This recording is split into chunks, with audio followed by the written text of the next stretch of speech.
everybody, I'm Ryan, and today we're going to talk about the modern metagame over the course of the last week. I decided to give it a little bit for the ban to settle out so we can actually see what the metagame is, and wow, is this a diverse modern. Let's check it out. This is the most diverse modern metagame I have seen in a few years, I think.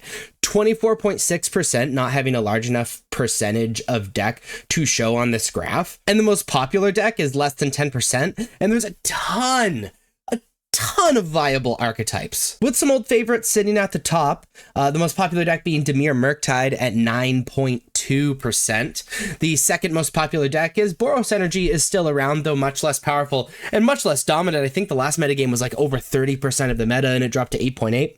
Mardu Energy is sitting at 8.5%. So really the energy variants, are around 17% of the meta, which is still pretty high. And then in third is the Eldrazi ramp deck. If you'd like to take a closer look at this graph, please feel free to pause the video and take a look at it. But let's talk about these top four decks, starting with Eldrazi Ramp. Now, this deck does exactly what it says on the tin. It uses Utopia Sprawl and these 2-mana lands to ramp as fast as possible, digs with Ancient Stirrings, protects itself with Kozilek's Return and Kozilek's Command, continues to ramp and stop opponents' land things with Sowing Mica Spawn, and then plays big dumb idiots like Worldbreaker, like Devourer of Destiny, and like Emrakul. It is a very powerful, very strong deck. This deck definitely got hurt from the banning of the One Ring. The third most popular deck is Mardu Energy.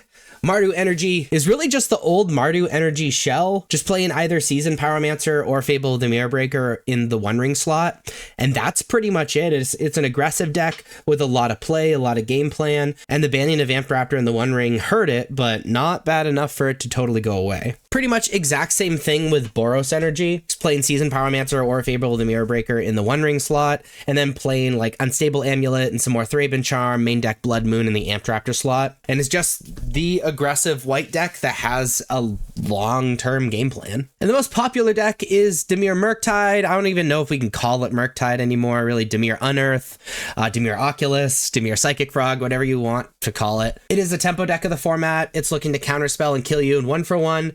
And cheat Aber and Oculus onto the battlefield by putting it in the graveyard with things like Thought Scour, or Consider, or Surveil, or whatever, and then unearth it. You can also put it in the graveyard with Psychic Frog, which is also like really disgusting. And on top of that, like really sweet nut combo, Unearth can get pretty much everything back except for Murktide, and you can just ride the Psychic Frog, Murktide, casting Aber and Oculus normally, tempo into the sunset. But that is the modern metagame. If you like this video, please be sure to like and subscribe. Check me out on social medias. Links are above me and in the description. And as always, thank you so much for watching.